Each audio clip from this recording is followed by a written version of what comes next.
Hi everyone, I'm Jodie, the founder of Mindsetter, and I'm joined today with a very good friend of mine called J.Chambers. I'll let him introduce himself. Jay, introduce yourself, a little bit about you and what you do. Yo, welcome people. My name's J.Chambers. So I'm a dub poet, an artist, filmmaker, ex-academic, I guess. And yeah, just all-around creative. Heritage, culture, identity are things that fascinate me. Brilliant. We'll get over to your projects later on. Yeah, man. Because you've got some exciting things and you've got an amazing book coming out and it'll be good to hear some of it. But before then, I want to talk about Black History Month, but also Black History Month is every day for us. You know, as people that actively advocate for the Black community, we do that 365 days a year. And Black History Month in October, it is always criticised, and there's lots of positives and there's lots of negatives around Black History Month. But ultimately, it is a time to raise awareness, and that's what I want to do. That's why I want to sit down with you today, just to raise some awareness and help people gain some new insights and reflect and think. We're in a world now, there's so much information out there. So let's just put some information out there that's going to help people in terms of understanding racism and advocating for the Black community. It's simple as that. What are your thoughts, just before we start, about, Black History Month and the criticism that sometimes we find around it? I think Black History Month is 100% necessary. I think that it's about highlighting the hidden stories that exist. A lot of the time, particularly within the education system, British culture and British history is poised as white European history, when actually there have been Black people within Britain since pre-Victorian era. I also think that Black History Month allows us to explore the contributions to society that Black African and Caribbean communities have brought to British society beyond like the Windrush, beyond like building up the NHS, but looking at social activists, looking at educators, looking at community facilitators, those who are actually making a difference on the ground. I think that it's needed in order to really highlight the value of what happens within our community and how we're able to be a cultural powerhouse that, influences and shapes contemporary British culture, that influences pop culture, and that influences essentially the world. Like pop culture globally is Black culture now. Yeah, I'm trying to think from when I was a kid to now, what happened in Black History Month at school, in education. I can't remember. I was trying to wrap my brains today, thinking, what did my school do? Honestly, whether I've deleted it, I don't know. I do not remember. What about growing up with Black History Month? Did your school, or did you do anything particularly in October? Primary school, we didn't. I think high school, we got the same like Martin Luther King, like read the I Have a Dream speech, but not the parts of I Have a Dream where he's talking about rebellion and like essentially civil war within America, but just a bit of like hoping and wishing and played together and essentially, I guess, like compliance. I think that, my schooling generally didn't address it. And I think that's a metaphor for Britain. A lot of the time when we're looking at Black History Month, it's always about contextualizing some of the atrocities that happen within our lineage, like slavery, via an Americanized lens. We don't actually talk about actually Britain being the biggest enslaver, Britain having massive colonies and colonizing 90% of the world's landmass. And I think like Black History Month should be an unpicking of that.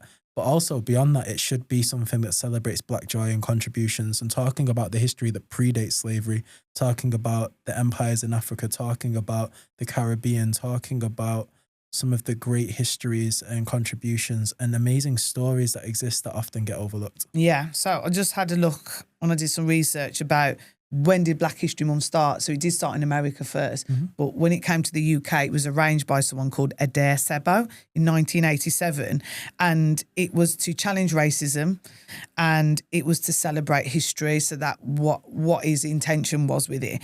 And he chose October because in Africa, that's when a lot of leaders come together to have discussions and talk about issues and talk about how to challenge racism. So that is the context of how Black History Month started. So it was about challenging racism and it was about celebrating history. That's that context there. So again, why does it matter? You've just said it, you just said loads. There's so many things that matter in terms of the Black community. And for me, it's visibility. I feel like one of the biggest things for me as someone from the Black community is being visible and being understood. just to interject, I don't even think it's just something that's important for the Black community, but also the white community. I think many young white people grow up thinking that white is the default of the world, and it's not. Like, people of color are a global majority. Like, when you go to other countries and continents, you see that we're worldwide. And I think that having history months that look at other cultures, not just Blackness, but then there's like Asian History Month and things like that, it allows, I guess, like white British kids to contextualize other cultures, their importance and their relevance in the world, but also their contributions to the country and to the lifestyle that they live within Britain. Yeah. It's all about calling to action. It's all about asking everyone, like you said, every community to understand racism.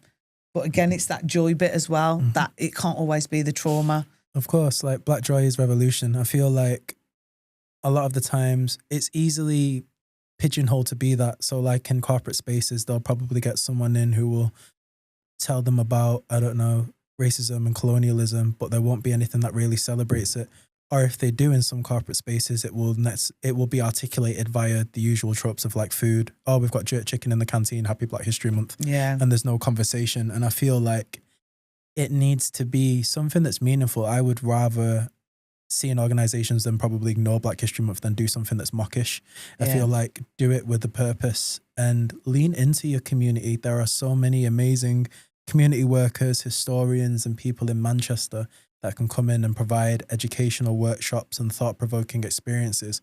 But I think, one, there is a lack of links to a lot of corporate spaces, like them having authentic links to the community that can bring in those voices. Two, I think that there is an apprehension because to talk about Black history or any other cultural history, it relies on a unpacking of what whiteness is and viewing whiteness with a critical lens. Yeah. And realizing that that's not the default globally. And also thinking about, I guess, the contributions of those communities to the lifestyle that you live. And I think, Black History Month should be a time of reflection and also, critical challenging within organizations and spaces. And collaboration, like you said.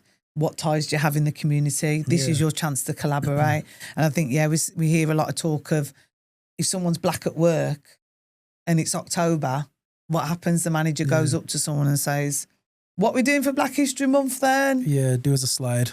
Unpaid and unpaid. And, it's, again, a lot of organisations will scramble around to try and do something and hire a speaker.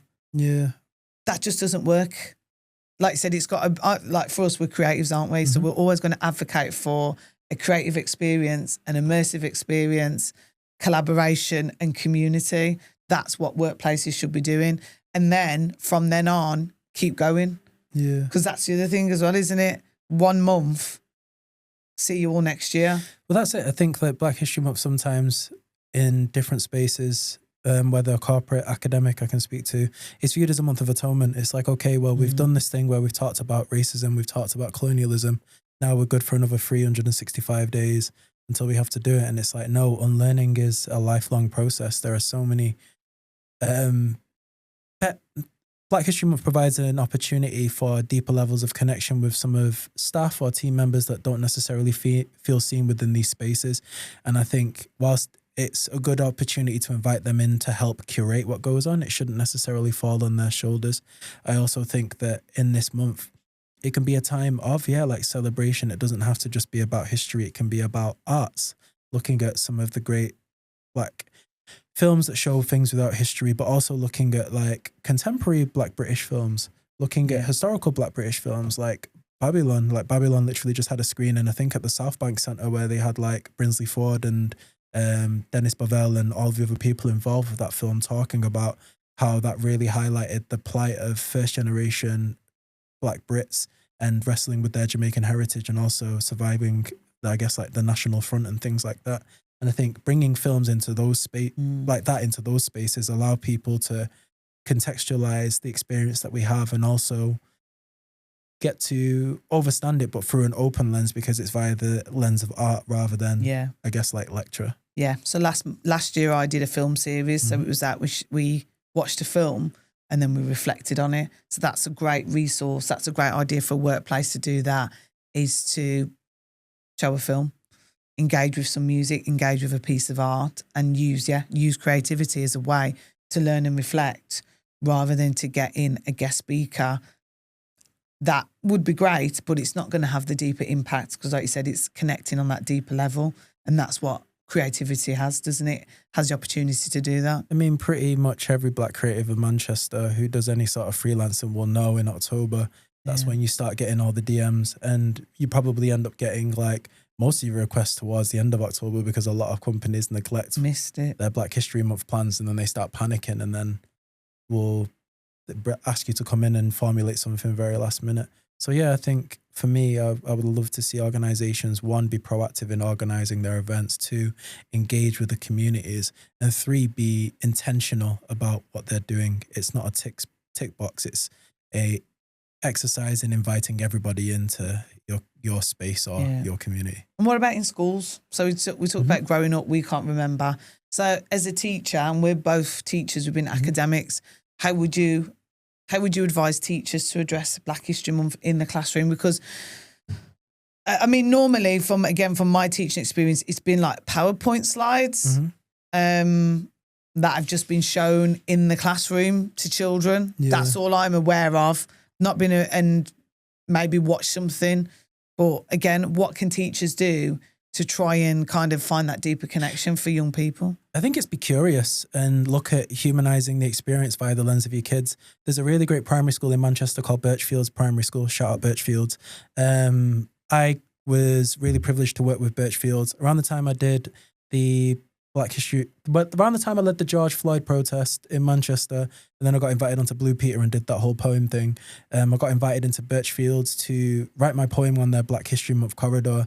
And like, this was the first time I've seen a primary school that's literally talking about race to kids that are primary school level. Brilliant. And they're able to explore their heritage. So you've got kids of Pakistani origin exploring that. You've got kids of Bangladeshi heritage who are exploring that, and all contextualizing how they fit into this puzzle that is identity. And I think they're a really good example of good practice.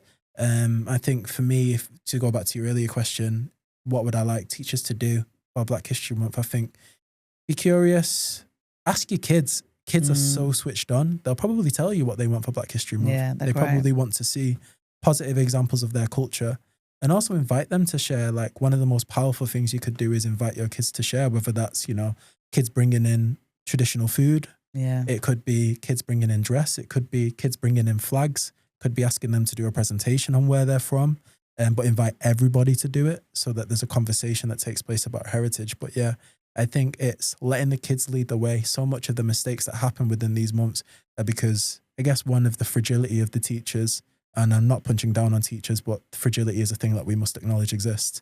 And also, I guess, like a lack of resources because of, again, that lack of inauthentic links with the community. The reason Birchfields are able to do such an amazing job is because their head and also a lot of their teachers are actively tapped into the community and they listen to their community. And that's why they've got an amazing environment for where the kids can be their unique selves and thrive and learn and grow. Yeah, and while we're talking about schools as well, another challenge for teachers, which teachers have spoke to me about, is how do they address racism in the classroom? So a child said a racist comment and the child had seen it on TikTok and the child didn't understand. So again, you've got children coming in now repeating words that they've seen online on TikTok, and the teacher says, I don't know what to do.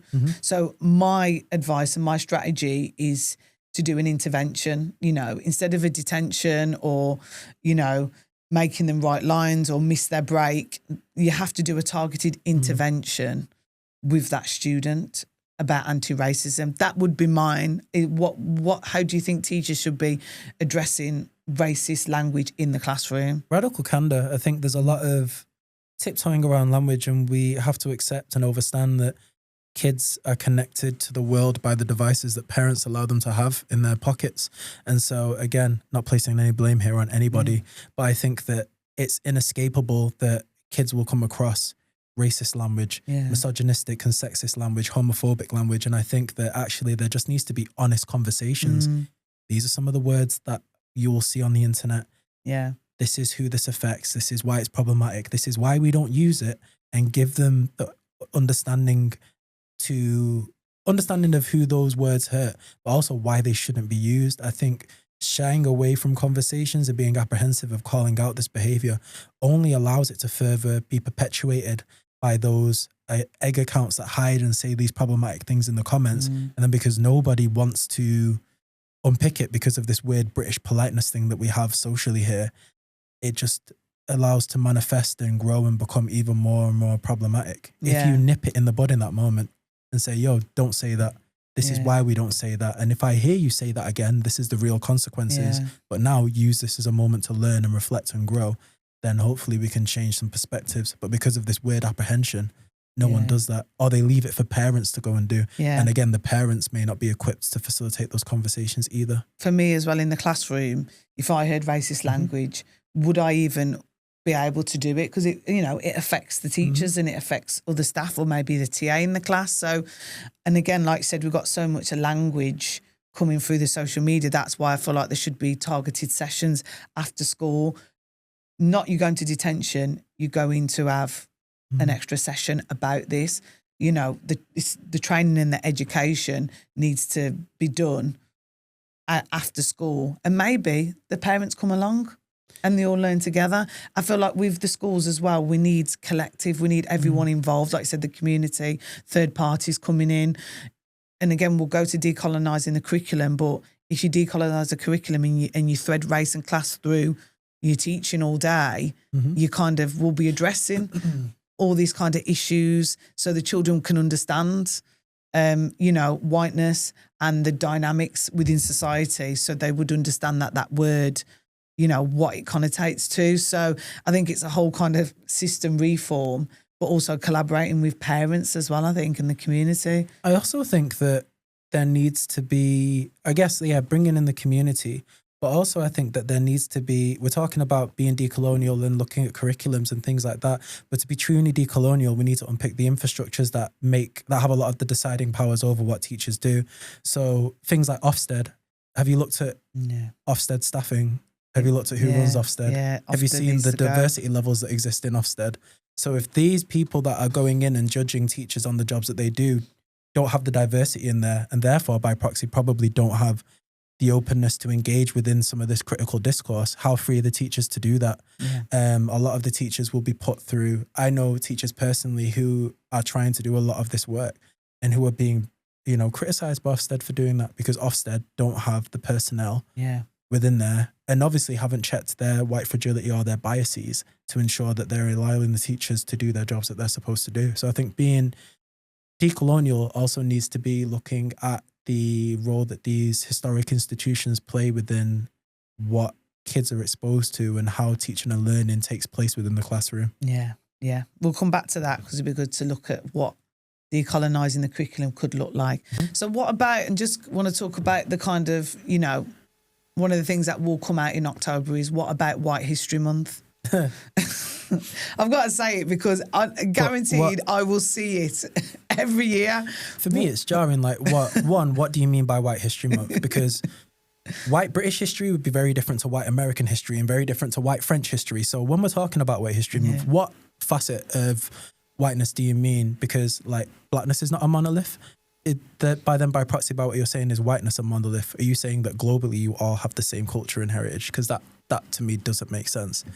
But also, if we're living in a country that refuses to have discourse at how it's impacted its former colonies, most people who are of global majority descent, then White History Month seems to be every day of the year. You go around Manchester and it's littered with references to the enslavement of African people. When you're looking at, say, Ancoats, and this tower's called Cotton Tower, because that was where all the mills used to be, where they'd process the cotton that would come in. And we boast about how Manchester was the largest processor of cotton, or we boast how Winston Churchill came from Oldham, but then he caused a lot of the problems that happened within India and millions of Indian people died. Let's have a real critical discourse as to what British identity is, because British identity has colonialism, it has imperialism that exists within there. So if you want to have this discourse about White History Month, let's do it, but then you can't be fragile within this process. If we're going to do it, let's do it properly. But a lot of the time when people say that, it's to take the wind out of the sails of looking at any other identities, heritage and background. And I think that this speaks to where we're at politically within Britain. There seems this massive rallying cry of trying to get everybody to be patriotic, and they're letting these racists in the comments. I saw one of the articles yesterday where they had people posting gifs of Enoch Powell and like memes of people Nazi saluting and things like that, and you can see that these platforms are deliberately allowing these people to stoke the flames of hatred. And it's like, to me as a Black British person, that is what white history is to me when they're saying that. Because this is all I'm seeing when I'm trying to get you to listen to my voice, when I'm getting you to try and be open to exploring my culture and lineage. You don't want to. You're just about where's White History Month. And we're seeing these types of conversations facilitate this rise of xenophobia and racism that we're seeing. We're seeing people saying things like stop the boats. We're seeing people going on about immigration, but none of them are bothered about the millionaires that don't pay taxes here. None of them are bothered about the oligarchs who are in the pockets of politicians that are making decisions that are making it more expensive for working class people to live and thrive here. It's about education. But then also I don't like saying it's about education because that takes away someone's responsibility to educate themselves. We weren't born with knowledge. We went through the British school system, but you only get this knowledge of self by being curious and interrogating and critically engaging with things. Questioning.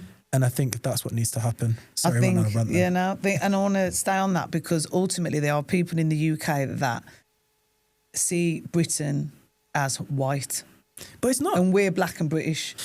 Well, like, again, when we're talking about British identity, what are we on about? Because Britain was unpopulated. So are you talking about, like, Danish history? Because the Danes were the people who came here. And then was it before or after them we had Romans who came here? So what facet of your history are you talking about? Because you're all migrants according to the history. It's like a nation of migrants. And I think that's so thinking about Black History Month is people understand that Britain is not white. But it's scary because there's this whole thing of like, let's keep Britain British, or like keep America, and there's like people wearing let's make Britain great again, but hats that people were wearing in Altrincham, and it's like, but who was Britain ever great for? You're saying that you don't have enough money to do your shop and taxes are high and the cost of living is hard here, but you're blaming immigrants. You know, as people of colour here, there's times where we're not feeling safe here. So who has Britain ever been great for apart from, I guess, like the upper echelons and the rich classes here?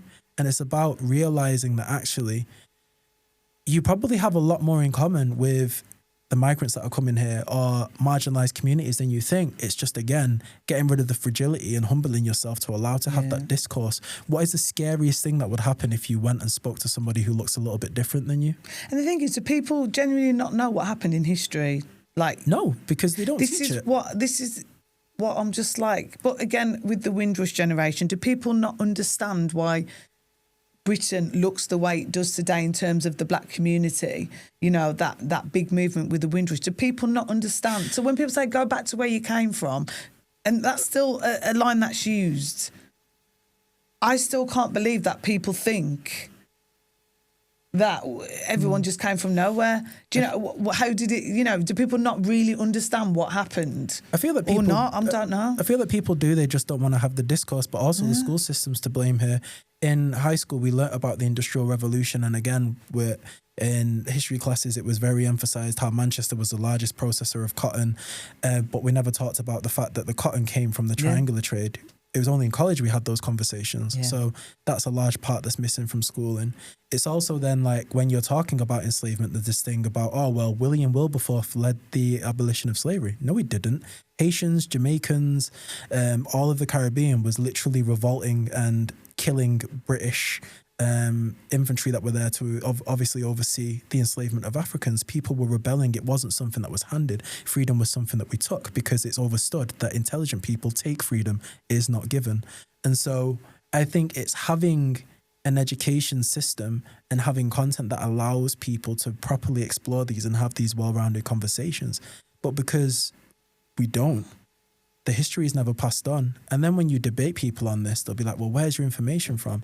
It's like Basil Davidson, who's a white academic, because I always have to have a white reference when debating race with people, because people get really tetchy about it. Basil Davidson wrote an amazing book called The African Slave Trade, which literally talks about all the Africans that were trafficked on behalf of Britain, and then also talks about who actually financially betted from it. And there were like politicians that are named within that book and stuff like that, historical families that actually made their millions from the enslavement of African humans.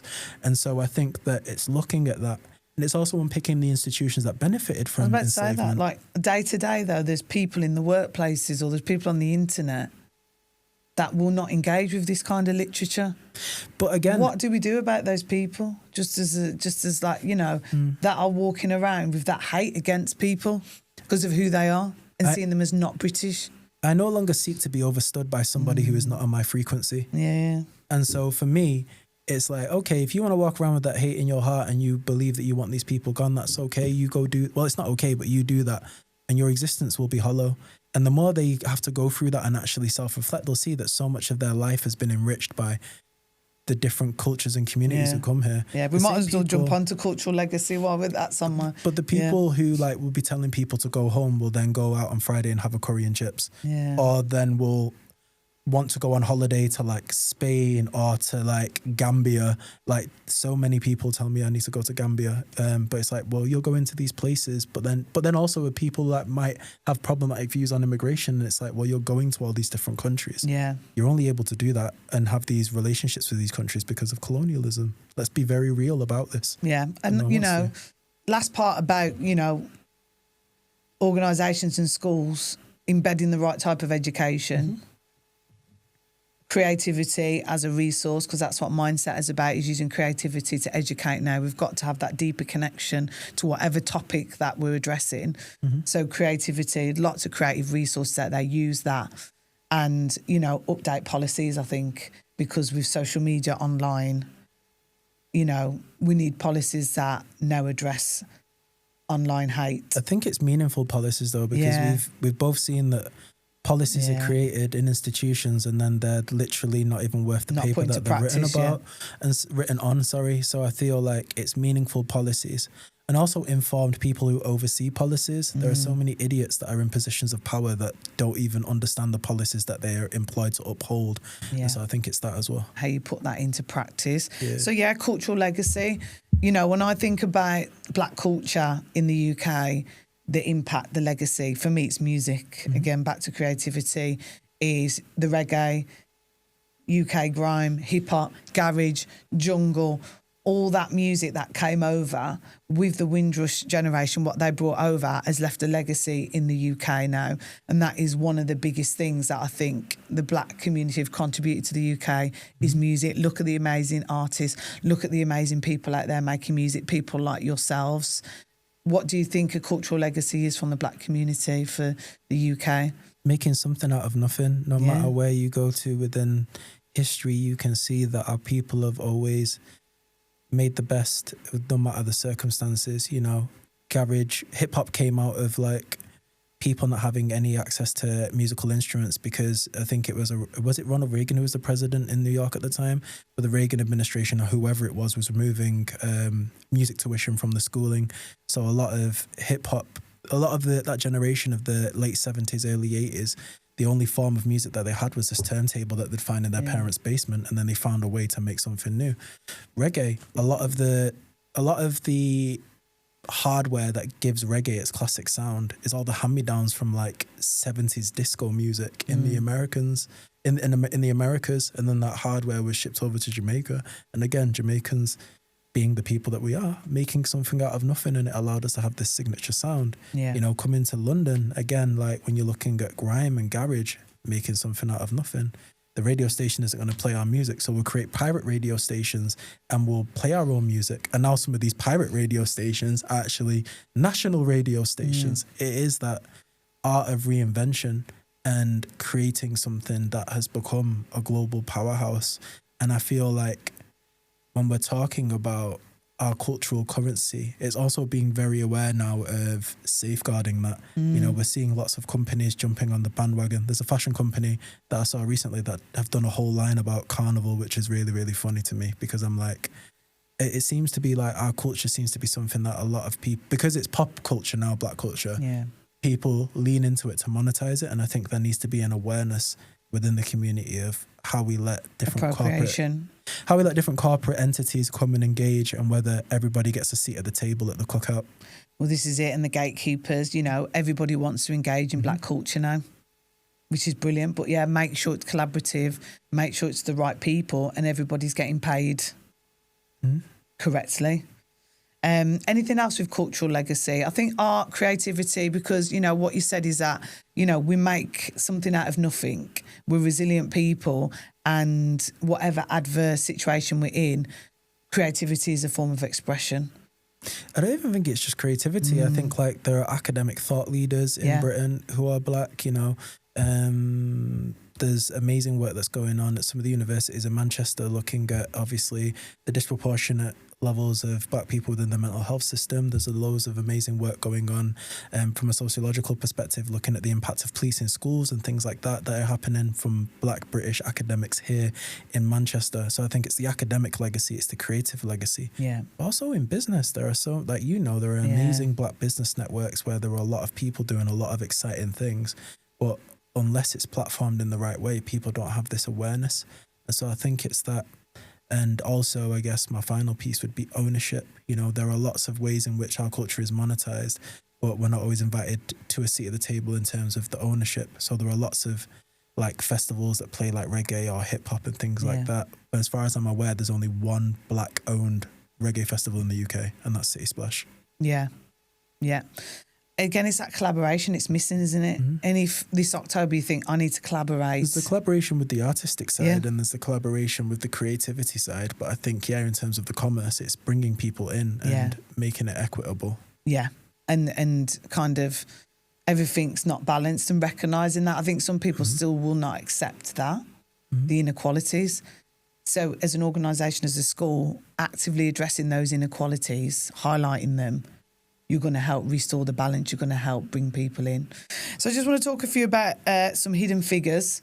So in Manchester, I've got two here that I found out. So again, we talked about the NHS. And again, the NHS was built and helped by the Windrush generation. Yeah. You know, and that's something that people forget. 3 generations of my family worked in the NHS. Yeah, exactly. Yeah. So, you know, post-World War, there was advertisements out in the Caribbean asking people to come over and help with the NHS. That's it. Simple as that, isn't it? It's the reason my grandparents came here. My grandparents owned a successful bar and restaurant in Kingston that kept getting broken into. So my nan saw some adverts about nurses, and so she decided that she wanted to come to Britain. She convinced my granddad. They sold up and came. My granddad didn't have a job when he initially arrived and figured out what he wanted to do. And the first job he got was he called it a fireman, but that's not the correct terminology. It's the guy who loads the coal in the steam trains for the drivers to come and drive the train, which is a hard job. Imagine leaving like warm Jamaica to come and do that. And she went to like nursing college in Altrincham and then worked as a nurse and then became a sister and did all that. And most of her siblings ended up in the NHS. And I think people sleep on that invitation to come here. We were invited. We didn't just show up. And how did they feel looking back, like when they talk about being here in Manchester now, about their experiences? And I think generationally, because of the hardships, I guess, like it might be the same for your grandparents, but the hardships that they had to endure coming over here, I think nothing really phases them and they don't like to talk about the hardship. They just say that everything was good. But with adult eyes, you know that there would have been hardships. Yeah, exactly. I think that generation, they just accepted everything, you know, all the racism, all the abuse. But again, resilience carried on. A bit like Louise. So Louise de Kokodia, again, came over from Jamaica in 1955 and again invited by the government as part of an overseas recruitment drive. So this was an active recruitment drive by the UK government in Jamaica, and came to train as a nurse in the newly formed NHS, and she worked her way up. And became a manager, and again had to tackle race inequality, racism, but then carried on. I think a lot of people that face adversity then want to then try and do something to help people, you know, because that's what kind of fuels that activism, is being mistreated themselves, a bit like me, a bit like you. And then in the end, she got a master's degree, honorary master's degree by University of Manchester, and carried on advocating for inequality.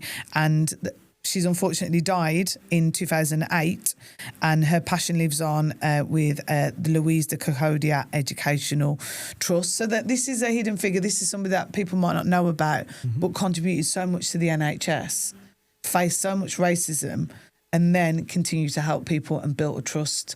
That to me just sums up people from the black community, people from Jamaica that came over, was their journey. Adversity, but remained resilient, and then went and helped other people. Mm-hmm. That's so nice to hear. Yeah. And I've got another one.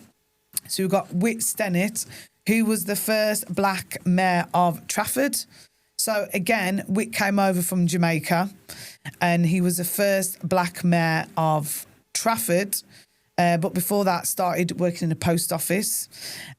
Also supported the union movement, and also founded Moss Side Boxing Club. Oh, mad. So, yeah, interesting person. So 2003 to 2004, and did some great work in Trafford as well. So, you know, Trafford's a really diverse area. I was lucky enough to go to a blue plaque over in Trafford, because there's lots of figures in Trafford. I've worked with Trafford Council. And a contemporary one is Marcus Rashford. Do you want to talk about your poem that you did for Marcus Rashford when there was a mural in Wivenshaw as well? So I got invited to write a poem called These Walls for this video that was being made about the mural that was put up of Marcus Rashford in Withington. So I wrote about walls and how you can break them down and how they can be this metaphor for change. But it was really cool seeing how everyone came together. Obviously, it was the racial abuse that he suffered at the Euros that led to that mural being made. The mural was defaced, sadly, but then the community came together again, and it was restored again by the graffiti artist who created it. So yeah, it was a cool thing to be involved with. It was good to see the community of Withington really come together as well, to be like, this isn't us, like we don't stand for this. And I think, yeah, more communities should have that similar kind of relationship for sure. Yeah. Is there any other figures or anyone that you'd like to highlight as someone that's like a hidden figure? I think, like, there's so many people like that you can highlight in here. Like, there's Linton Sweeney, who's a community historian. He does these online workshops called, I think it's Truth Inspires. Forgive me, Linton, if I've said the wrong thing in terms of the name. But he does these Zoom workshops where he's talking about Black history and hidden figures, and he does it with his daughter Angeli. And he's always, since like I was, I think like 17, he's always done these things, and he's done like courses in Black history at Manchester University, and he's just this really knowledgeable figure in the community that's really passionate about passing knowledge down. So he's a great hidden figure. We've also got people like Karen Gabay. Karen Gabay is a journalist, a producer for BBC, and she's actually behind the new blue plaques that are going up highlighting particularly Black female musical contributions in the Northwest. So she did one for the singer who passed away from Primal Scream, and she also did one quite recently for another famous singer, and it's just really great. Her thing is about being intergenerational in the stories that we tell. She organised an amazing panel where it was myself, Levi Tafari, and Sylvia Teller talking about the poetry and Caribbean music. So she's someone that's on the list. I also think hidden figures, you've got Sharon, who owns Pull Up in Manchester, which is a Caribbean food spot. But she does amazing work where she gives her space out to young kids within the community to facilitate the sharing of art, but also to talk about mental health. And she also does a lot of stuff with homelessness. So there are lots of great people in Manchester doing amazing work. Yeah, there's so many people on the ground. But even when I go out into Manchester City Centre and I see cleaners or the bus drivers from the Black community, they're hidden figures, they're people getting up, smile on their face, working hard, you know, with this inequality in life, you know, and there's lots of great teachers out there that are really trying to advocate for the Black community. So, you know, in October, it's those people that are doing community work, that are collaborating, are those hidden figures out there, even the people that work in the library, even the people in the shop. Again, I've got my local Caribbean restaurant, JJ's, Marcia. She does great work as well. You know, at Christmas, she put on free food for everyone. Anyone could just come in the community and have some food.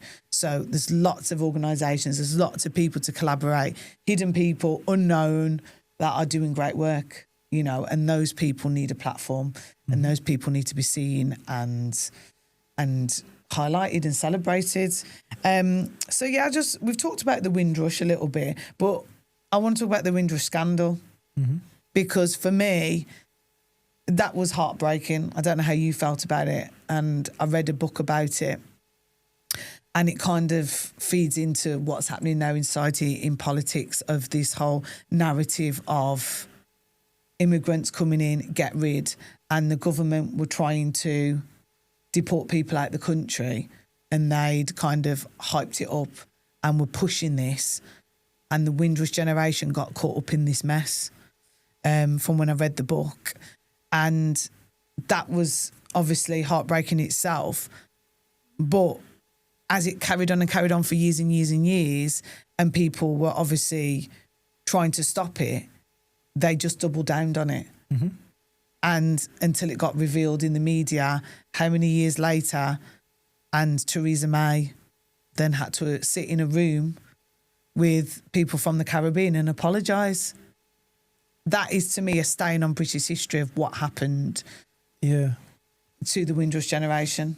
I think we also forget that the Home Office destroyed the landing cards of these kids that arrived. So the landing cards were stored. I can't remember exactly where, but it's in the book. A whistleblower said he was told to destroy them, and he was like, I shouldn't be doing this. Yeah. And he was told to. So he has a whistleblower in the book. It was stored in a small storage unit that the government were trying to save money on, obviously. So they were like, well, just get rid of what is in there. And these were like landing cards and the official documentation of, you know, the children who left Jamaica to come here, the Windrush generation. And so obviously what happened then was they were turning around to people and saying, well, prove that you're a citizen.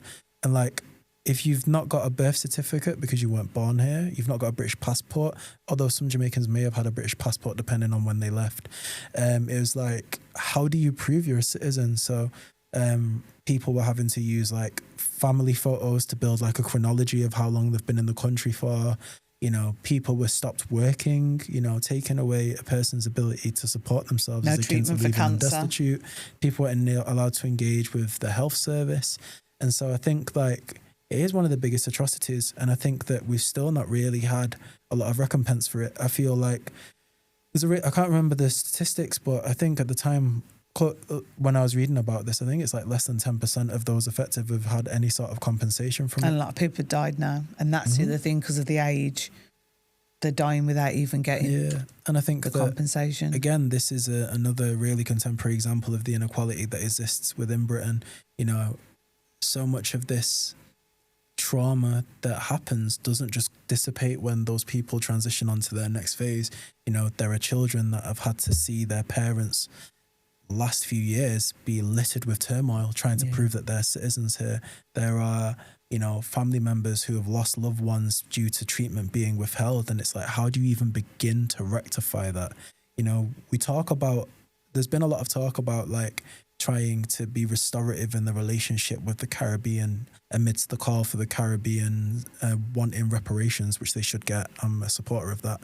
But it's like, how do you even begin to repair that? Because there have been so many times that these bridges have been broken, and also to restore, there needs to be an acknowledgement. And you've not even acknowledged slavery. You've not acknowledged, you know, the fact that you invited the Windrush generation here and then treated them badly. They arrived to no blacks, no dogs, no Irish signs in the window. You're not acknowledging still the fact that you've allowed this scandal to happen where loads of people have died. It's like, I don't even know how Britain can even begin to start to put right some of the wrongs that they've done historically. Yeah. Nor do I think that they seek to. I think, again, that the government think that they're above this. And, you know, we will see how that plays out. I think that the end point of this is mass exodus. Like, it was the Voice newspaper that wrote, I think it was last year or the year before, there was like 33 or 34% of young black Brits have active plans to leave this country. Yeah. And I think that you will just start to see black and brown talent leaving this place because of the inequity that exists here. Yeah. And I think unless the government are smart, you'll feel that. I think at the moment there's a security of, oh, well, if people want to leave, it's fine, you know. But, you know, they will feel this. And I also think that's why the government are trying to make it a lot harder for people to leave. Yeah. You know, with this Brit Pass that they're trying to bring in and the biometric things that they want to bring in for people leaving and going to the EU and places like that. I think they know that, you know, this isn't an attractive place to be anymore. Yeah. Yeah. So I'm just going to move on to just some phrases I found, because when I was working Black History Month last year, was working with young people, and we had some phrases and they were writing them. So I'm just going to have a few phrases and just see what comes to mind. So kind of something that we talked about, resilient journeys. Have you got an example of a resilient journey you've been on, probably through academia? Probably can't speak about it on the podcast, to be honest with you. I think like generalized resilience is like journey. Just being able to walk in every room as myself and be unapologetic about that. Yeah. I also think that we give a lot of glory to resilience, which is great. But I also think that we need to acknowledge the cost of that. Like being resilient is something that we don't have a choice of being. The other option is to literally stay in stasis and die. Yeah. Like not physically, but mentally. And so actually being resilient is a means to an end. I think that, you know, there are real impacts of that. But for me, it's walking into every room as myself, and I think the more that I've spoke my truth and lived in it, the better my life has been. Yeah. And I feel that, that's what resilience means to me. Yeah, and on the back of that is to highlight racism is a psychological trauma. Mm-hmm. And, you know, it should be treated as safeguarding in schools. It should be treated with the seriousness that the impact, like you said, it has on us. Let's have a look. Celebrating our legacy. How you celebrate through your artistry, but how else do you celebrate the legacy of the Black community? Just my household, where I live, has amazing books. There's artwork. Like when you walk into my household, it's very clear it's a Black household. And I feel like, that celebrating and surrounding myself with ancestors, being close to my grandmother, but also honouring the people who came before her and having that, you know, that appreciation for where I'm from, and also keeping those cultural links, you know. Yeah. A lot of my work is done in Jamaica and with Jamaican talent, and just keeping that link so that that culture lives on through the things that I create, and hopefully inspire other people to do the same. Yeah, I feel like for me, definitely within the creativity, the art, the community, just connecting is carrying on that legacy, carrying on that culture, learning, understanding, research as well. You know, this time has to be documented. And I feel like part of my duty with my organisation and YouTube is so people understand how we're feeling right at this time. Mm-hmm. So then we're part of a legacy as well of this generation. For people, when they look back on this time, what was happening to us? What was we talking about? How was we feeling? So I feel like always celebrating our legacy is just what we've got to do moving forward in life. Let's have a look. Strength in identity. How do you stay strong in your identity? Knowing who I am, having an appreciation and understanding of my lineage, and knowing that I am from strong people, strong background, and leading with that. I feel like having ultimate faith in who you are and those that came before you allow you to just walk into every space as yourself, unbothered by the challenges that you will face, because you know that you're equipped to deal with whatever is thrown at you. Yeah, I think for me, strength in identity is feeling free to be who you want to be. I think for so long, you know, you're put in a box that you should be a certain way, act a certain way, look a certain way, and, you know, stereotyped as a certain type of person. So for me, strength in identity is being free to be who you want to be and to stand strong in that identity. Because I think for so many years and all the time, Black people are stereotyped as certain people. So being who you are is strength in that identity. Building Britain, again, we've talked about it, but ultimately, you know, one of the main points I want to make is that the Black community helped build Britain. The Black community is the backbone of Britain. Physically built it, and is the backbone. And people really need to understand that, how they navigate through life and, you know, how they interact with the Black culture and Black community. Like you said, understand it is the backbone of Britain. You know, to restore that balance, try and empower every voice. It's not done, is it? No, it's not. I guess, like, in any environment, change is always going to be at the behest of those who are willing to critically challenge the notion of themselves and what they do. And I think that particularly in organizations, particularly hierarchical organizations, that just doesn't happen, because the further you go, the more power that you have and the more infallible you feel that you are to have to change who you are and what you do. And I think that, like it's counterintuitive, actually, if we're unpicking and unlearning together, any organization can only get better the more we remove these barriers, because we'll be closer to each other and therefore we'll be able to do our best work. But, you know, corporate space doesn't overstand that yet. Or some corporate spaces don't. I sound like a broken record, but all roads lead back to the manager. I say it every time, I say it every other day, is that if you are the manager of an organisation, you have to collaborate with everybody, whatever level they're on, and you have to empower every single... That is the job of a manager. It's not to manage people, it's to empower people. I also think some managers think that they're empowering everybody by empowering who they see themselves in, and don't actually psychologically recognise the people that they don't see themselves in as part of the same team. Yeah. So we need managers to go on the ground, collaborate, be empathetic, empower people. If you're not a manager doing that in 2025, you need to really think about how you're going to navigate as a manager, because our needs now as people at work have completely changed now. Our well-being is always going to come first. Being true to our identity, not being mistreated.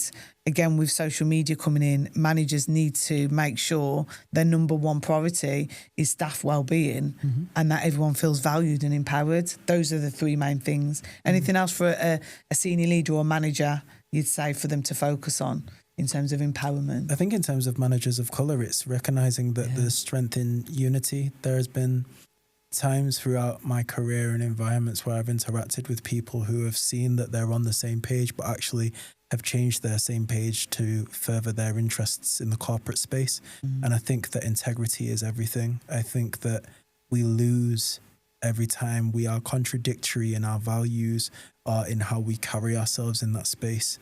And it's also realizing that you don't have to play a character. You don't have to package yourself in a way that you feel palatable to those who you want to impress. It's being who you are and actually standing firm in bringing everybody on the journey. Yeah. Collaboration, always collaboration. Right, we'll do one more and then we'll talk about the curriculum. From struggle to success. So where do you think you are at the moment? It's living my movie, in terms of struggle and success. Like, you're still on an uphill plan, trajectory. At the moment, Does it still feel like a struggle, I guess? I'm very careful with the words that I use to describe my career. If I say it's a struggle, it will feel like a struggle. So I reject that terminology. I feel that for me, I'm in a blessed position. I've got a great infrastructure around me, great management, got legal representatives that are coming forward in terms of advancing my music and taking it to the places that it needs to be in.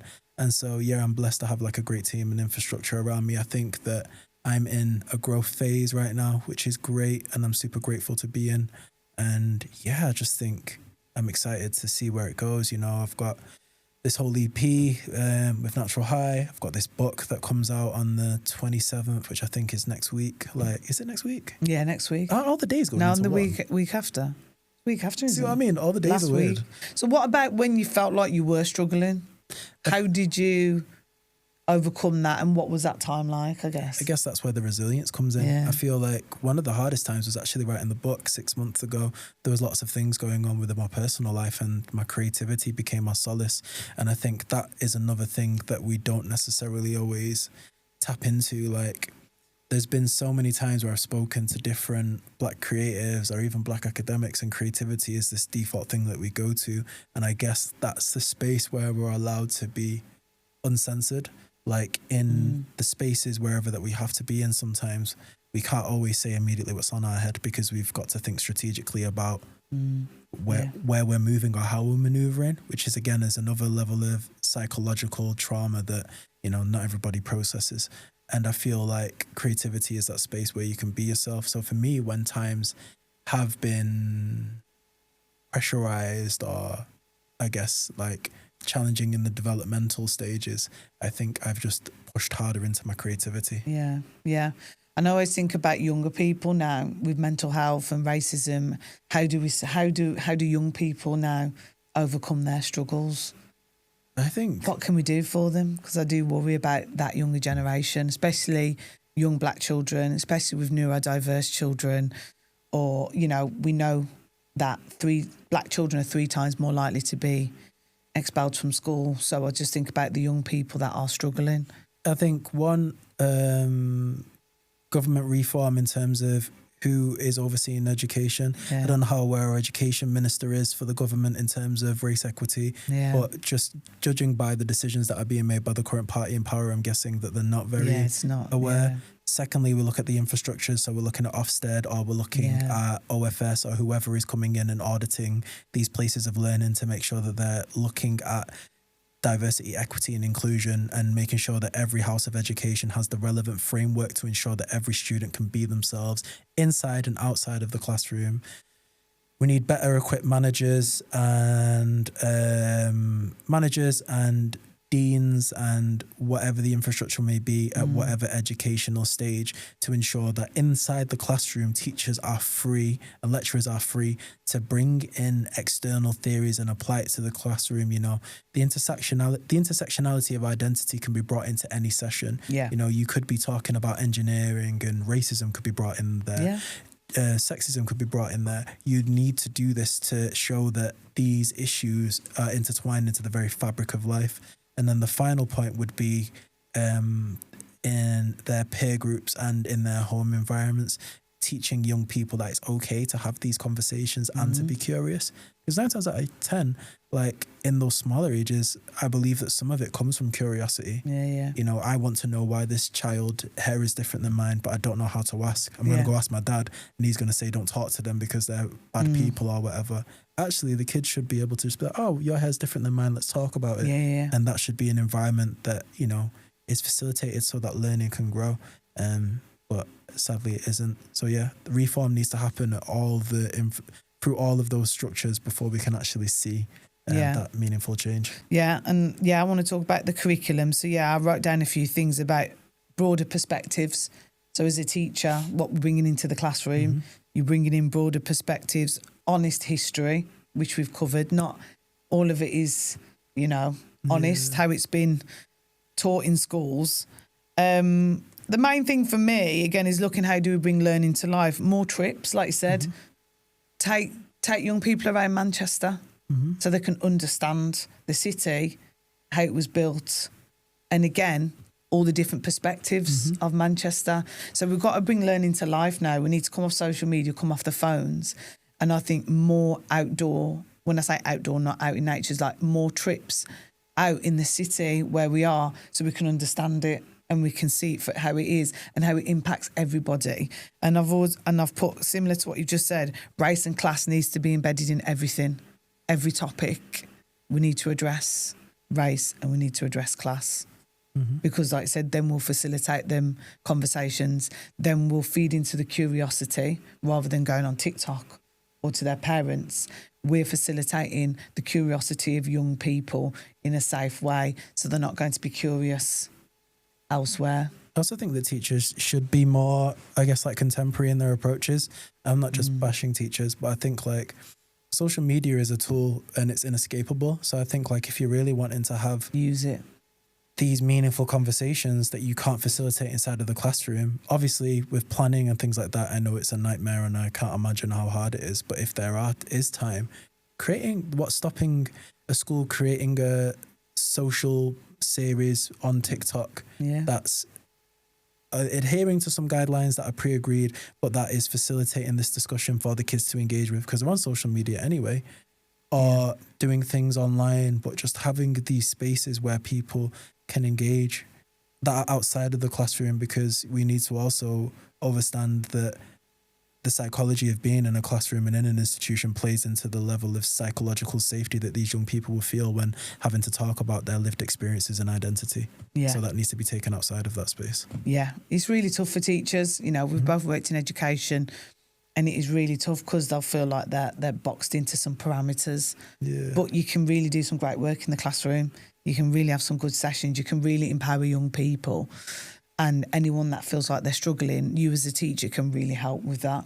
Everyone I know is leaving education for that very reason, because they feel like they're going into the classroom with a ball and chain around their leg and they're wanting to do all of this amazing work. But, you know, there's just too much bureaucracy that stops them from being able to do that.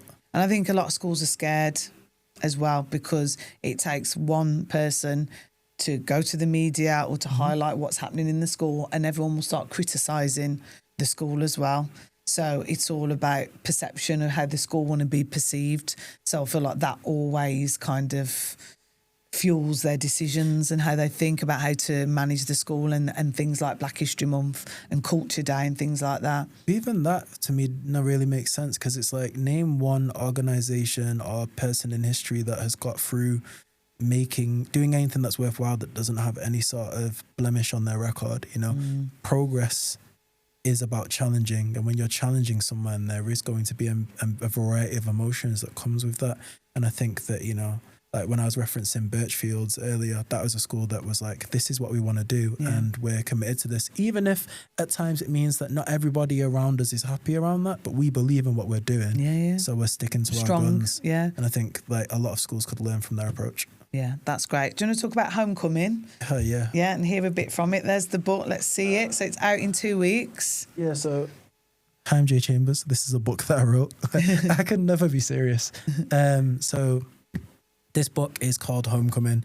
So Homecoming is a 360 project, or what I like to call the 360 project. So it started off as me going back to Jamaica, my ancestral roots, to explore where my family's from, but also to create an album of music there. So I was really blessed to work in Bob Marley's Tough Gong studio, did 8 songs in 7 hours there. I got to record in Big Ship, which is Freddie McGregor's studio, Tad's studio, which produces legends like Tanya Stevens and Kamar Fire, and I also got to work with Frankie Music as well, which was a blessing. And being out there, I made this album, but we also shot this short film that went to a bunch of film festivals that showed this process. So once I released that and I saw the response and people being really curious about identity and how it forms our lived experiences, I knew that I wanted to do something that was a bit more reflective. Now, due to the collaborative nature of the album and the film, I wanted to be a bit selfish and do something that was essentially kind of just about unpacking my thoughts and my voice, and this is what this is. So it's a poetry book that's written as a reflective journal. So in here, it's got lots of reflections paired with some photography from the Homecoming trip, but talking about the journey of being out there and some of the thoughts and reflections. So far, with the advanced copies that I've sent out, there have been some clear favourites, which has been really interesting to see. You're going to do a little section, read a little section? Yeah. Homecoming. I think this will be, again, for teachers, educators out there, to engage with these types of resources would be amazing. So, you know, Jay will let you know where to find everything. Yeah, you can find it on my website, jcmcr.com, and it already is being used. So Birchfields, the primary school, have got some copies. There's a supplementary school that's picking some up, and we're in discussions about distributing it to a wider network of schools and colleges. What poem should I read? Let's do Black Joy is Revolution, because that's kind of relevant here. So Black Joy is Revolution is the second poem in this book. And it's really funny. So this picture was taken when we had a bit of a day off. In the time we're in Jamaica, we only had 1 day off, and we started in the pool, and it was really funny because we were all just kind of swimming and having a vibe, and it was in this moment that I thought, well, Black Joy can be revolution. It doesn't have to be angry. It doesn't always have to be in sufferation. It can just be happiness. So the poem is, Black Joy is Revolution, where my mother country hates my grandmother's tongue, but still expects us to get along, where we're often seen but not listened to, shown examples to state we are the few. Black Joy is Revolution, where institutions tried to circumvent every aspect of our existence we had to reinvent, taking languages given only to improve, codify to edify those in our existence, yet we're still perceived as the few. Black Joy is Revolution. Heroes and heroines missed from curriculums, but our homes filled in the gaps. Houses and flats with front rooms you daren't sit in. Sunday schools to connect to culture, cousins help you connect to self. Black Joy is Revolution. Smiles grace generations at the prospect of the next. Reggae music connects whispers from families oceans apart. Home is in my chest, which beats to the rhythm of Jamaica's best, instilling the feelings that we can't articulate. Black Joy is Revolution. I love that. Brilliant. Thank you. What's the main message would you like people to kind of understand about that poem? I guess it's an understanding that Black Joy is revolution, and so much time when we're talking about bringing change to power, we're talking about it in an angry place or always having to challenge and things like that, which is very relevant and very needed. But at the same time, our existence and our happiness is revolution. Think about it. We're in a society that is set up for 90% of us to not get to where we want to be. Yeah. So if we're showing that we're happy, even though it's hard, and even though we're grinding, and even though we're fighting a lot of things, just our happiness in the moments where we can full joy the life that we have. Yeah. That is true revolution to me. Yeah, that was like me in the Lake District. Joy in nature. Do you want to talk about Black Academics as well? So we've collaborated on a project called Black Academics, which was really fun. I enjoyed filming it. Yeah. So do you want to talk a little bit about that project as well? So Black Academics is a series and a short film that is in development at the moment, and this came out of me being done with education. I no longer believe in the higher education system in Britain. I don't think it's fit for purpose, and so there seems to be a growing community of Black academics that are leaving higher education institutions with similar veins of thought. And so I wanted to create a film or a series that explored that. So it started with thinking about, well, I didn't want it to just be rooted in the experience of trauma, because that is unhelpful. We know the problem exists, but how are we getting through it? How are we leaving, and how are we leaving this situation better for it? So I started collaborating with a filmmaker called Kat Kowal, who's an amazing award-winning film director, filmmaker, and also a graphic artist. And I also have a collaborator called Alabi Sharafin, who is an amazing director of photography. So we chewed the fat, and we said that we wanted to root it within creativity. And we've been meeting up with different academics, asking them to talk about their journey. We've been setting them a challenge to respond to this via their creative lens. And then you're seeing them talk about the challenges, but respond in a strong creative piece that articulates their experience. And it's been really moving to see how much of the experiences are consistent, whether it's talking about the burnout, the fatigue, the managers that don't listen, the second guessing of your right to be there, but then also seeing how that weighs heavy on the contributors, but then also seeing them come to life as soon as the creativity is brought into it. It's been an amazing process. Yeah, I enjoyed it. You came to my house and no spoiler alerts, but I expressed myself creatively. And even after, I felt so fulfilled and happy, and I felt full after the experience. So, I hope that lots of people get to see it, but only if 10 people see it. For me, that was a great experience to even just participate and actually do it. The execution, for us as creatives, we just like to execute creativity, don't we? That makes us happy. Whether 1 million people see it or 10,000, 1, 2, I enjoyed the experience. I think that's what was interesting as well. When we're working with contributors, because as you know, you only get 15 minutes and that doesn't sound like a lot. But then when we've been showing some people within our networks just to get some initial feedback, they've all been amazed. For non-creative people, it's amazing that, you can pull out what you did in 15 minutes, or other contributors could pull out what they did in 15 minutes. And it's because I told that's the friends, element of a gift. And they was what, you did that? And again, non-creatives, that's incredible. But to us, it's just an extension of who we are, aren't we? We forget as creatives that not everybody, has those skills to do it. So I'm excited to see all the other academics in that piece. Yeah, I've still not even sent you your episode to see. Have you got it? Yeah, I've got it. I'll show you after this. Yes, I'm excited. But yeah, it's going to be coming out hopefully either the end of this year or early next year, but we're deep in the midst of creation now, and it's going well. Amazing. Brilliant, Jay. So just last thoughts again, main takeaways about Black History Month. I think for me, for white people, Black History Month should be a time of reflection. It should be a time of challenging perspectives, but it should also be a time of outreach, connecting to some of your colleagues, friends, peers. Black people, time of celebrating your heritage, time of taking time for yourself, doing some self-care. We know in corporate spaces and in a lot of spaces, a lot of this work falls to our shoulders. So be comfortable and firm in your answer of saying that you don't want to do the work if you're not in a space where you want to. But also, if you want to, you can help be the bridge of facilitating some meaningful change and conversation. So yeah, that would be my final takeaways. And Homecoming book is out on the 27th of August, and the EP with Natural High is on the way. Brilliant. Yeah, for me, I think everybody collaborate, come together, community, organisations, you again do it ethically and make a plan for the whole year. Don't just do October and forget about it. And and then white people engage with the right resources. You know, timeline, books, podcasts. But again, keep that going. Everything, let's just do it, but then continue it on. And then schools, just see what you can do within the parameters that you've got and collaborate. Teachers, best practice, come together.